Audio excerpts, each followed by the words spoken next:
টাইগারদের চেন্নাই চ্যালেঞ্জ, প্রখর রোদ আর তীব্র গরমের সাথে সামলাতে হবে চিপকের লাল রঙের পিচ। ২২ গজে আবার অশ্বিন জাদেজার লাল বলের বিষময় স্পিন। বৃহস্পতিবার শুরু হতে যাওয়া টেস্ট সিরিজের প্রথম ম্যাচের উইকেট লাল মাটিরই হবে বলে বলছে ক্রিকেট বিষয়ক গণমাধ্যমগুলো। পিচে ভালো বাউন্স থাকবে, রিভার্স সুইংও পাবে পেসাররা। তবে দিন যত গড়াবে অতিরিক্ত গরমের কারণে স্পিনারদের সেই লাল গালিচায় ততই আধিপত্য বাড়বে।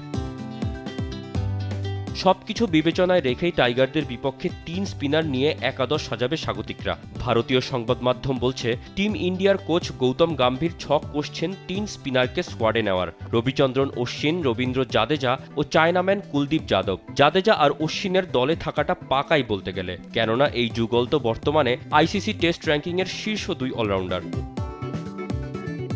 ১৬ সদস্যের ভারত দলে স্বীকৃত স্পিনার ৪ জন। ৩ স্পিনারের সঙ্গে ২ পেসার জশপ্রীত বুমরাহ ও মোহাম্মদ সিরাজ। রোহিতের সঙ্গে ওপেন করবেন যশস্বী জয়সওয়াল, 1 ডাউনে শুভমান গিল ও ৪-এ বিরাট কোহলি। এরপর নামবেন জাদেজা ও সরফরাজ খান। ভারতের ঘরোয়া প্রথম শ্রেণীর টুর্নামেন্ট দুলীপ ট্রফিতে তিনি ২টি ম্যাচ খেলে জাতীয় দলে যোগ দিয়েছেন। সাথে দেখা যেতে পারে ঋষভ পান্থকে। তীব্র গরমের মধ্যেই রোহিত কোহলিরা ৩টি ট্রেনিং সেশন করেছেন। সাকিব আল হাসান, মেহেদী হাসান মিরাজ, তাইজুল ইসলাম, নাঈম হাসানদের নিয়ে গড়া বাংলাদেশের স্পিন আক্রমণও বেশ শক্তিশালী। বৃহস্পতিবার ম্যাচ শুরুর আগে আরও ২টি ট্রেনিং সেশনও পাচ্ছে টিম ইন্ডিয়া।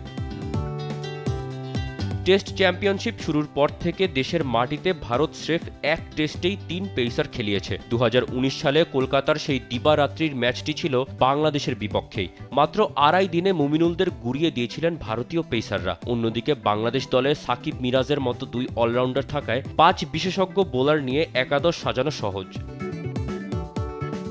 বাংলাদেশ যদি ৩ স্পিনার খেলায় তাহলে সাকিব মিরাজের সঙ্গী হওয়ার দৌড়ে অভিজ্ঞতার বিচারে এগিয়ে থাকবেন তাইজুল ইসলাম। এক্ষেত্রে নাঈম হাসানকে বেঞ্চে বসতে হবে। একাদশের বাকি ২ পেসার তখন বেছে নিতে হবে। আর ৩ পেসার খেলানো হলে তাসকিন আহমেদ, হাসান মাহমুদ ও নাহিদ রানারই খেলার কথা। সেক্ষেত্রে স্পিন আক্রমণে থাকবেন সাকিব মিরাজ। ভারত সফরে বাংলাদেশ দলে সুইং ভ্যারিয়েশনের বড় আস্থা হতে পারেন তাসকিন আহমেদ। আর বাউন্সারে নাহিদ রানা নিঃসন্দেহে বড় ভরসা। চেন্নাইয়ের লাল মাটির পিচে পেসাররা শুরুর দিকে খানিকটা সুবিধা পাবেন তা আগে থেকেই অনুমান করা হয়েছিল। বাড়তি বাউন্স আর রিভার্স সুইংও তো পাচ্ছেনই হাসান মাহমুদরা। মোহাম্মদ তৌসিফুল হাসান, স্পোর্টস ডেস্ক, দেশ টিভি।